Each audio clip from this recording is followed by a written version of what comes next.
چھٹا ہادی امام جعفر صادق علیہ السلام فرمینن بزرگ بوڑھے لوگوں کا احترام اور عزت کرو، اگر بزرگ تکلیف میں ہے تو اس کی تکلیف کو دور کرنا۔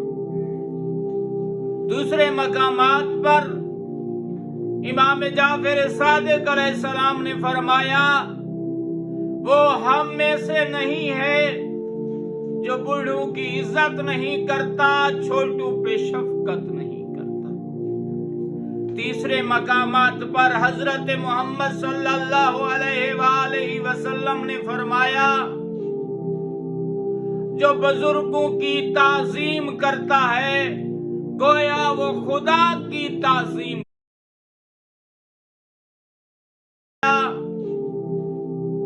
جو بزرگوں کی تعظیم کرتا ہے گویا وہ خدا کی تعظیم کرتا ہے۔